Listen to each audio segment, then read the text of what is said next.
Avec la crise et avec aussi les fêtes de fin d'année, la solidarité s'organise en Alsace. On vous a présenté le café suspendu la semaine dernière. Vous buvez un café, vous en achetez 2 et vous en offrez un à la personne qui viendra. Eh bien, Bruno Dinel, ici au pain de mon grand-père, développe ce concept sur le pain.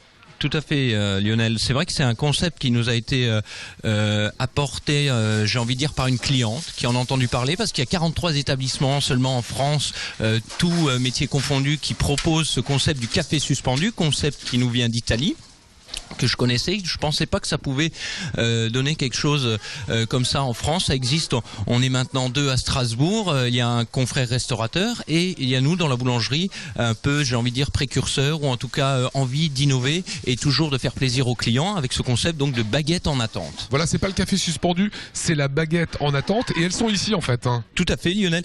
Baguette en attente, c'est comme vous le précisiez, c'est le client vient, achète une baguette, en paye 2. La deuxième est pour un client défavorisé ou dans le besoin, ou quelqu'un qui n'a pas forcément malheureusement les moyens de s'acheter une baguette de pain artisanale, qui vient, qui regarde s'il y a une baguette en attente et peut bénéficier de ce produit gracieusement. Ça, vous le lancez ici. On est dans le quartier de Cronenbourg. Très grosse boulangerie, 32 salariés derrière. Tout à fait, c'est vrai qu'il y a donc pas mal de monde. Ça veut dire qu'il y a énormément de monde qui vient, quoi. Il y a du monde qui vient, il y a un service de livraison qui est assez important, mais c'est vrai que la boulangerie de Cronenbourg est aussi une des boulangeries phares de par la taille et de par la proximité avec les alentours de Strasbourg. J'ai envie de dire que c'est une réalisation de papa et moi-même il y a 6 ans maintenant. Ça fait 6 ans que c'est ouvert, et les gens sont au rendez-vous et sont plutôt satisfaits, je l'espère. Et c'est aussi un quartier plus difficile socialement. Il y a moins de sous, il y a plus de RSA, il y a plus de chômage, il y a ces choses-là. Vous le ressentez, vous, dans la clientèle ? Quand on est arrivé ici il y a 6 ans, on s'est posé la question, est-ce que c'est le bon quartier, est-ce que c'est pas le bon quartier ? La boulangerie reste un commerce de proximité, le premier en tout cas théoriquement accessible à tous. Malheureusement, c'est vrai que à Cronenbourg, il y a des quartiers ou des emplacements qui sont pas forcément très favorisés, et justement on espère, avec ce concept de baguette en attente, jusque plus loin même de produits en attente, de pouvoir leur apporter autre chose.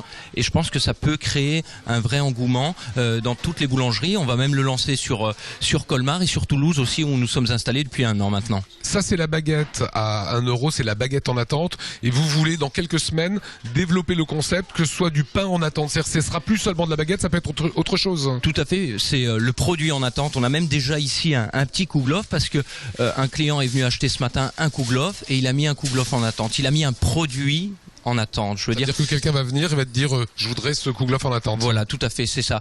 Quelqu'un qui vient acheter une couronne d'épeautre ou une tourte de meule et qui veut en mettre une part en attente, c'est possible. Et ça permet à tous ces gens défavorisés ou dans le besoin, qui n'ont pas forcément les moyens, de découvrir d'autres produits. Ça, vous le faites ici à Cronenbourg, à Schiltigheim et à Strasbourg. Tout à fait, à la Cruquenot, et on va attaquer sur Toulouse aussi avec le début de l'année. Voilà, c'est un beau concept qu'on voulait vous montrer aujourd'hui.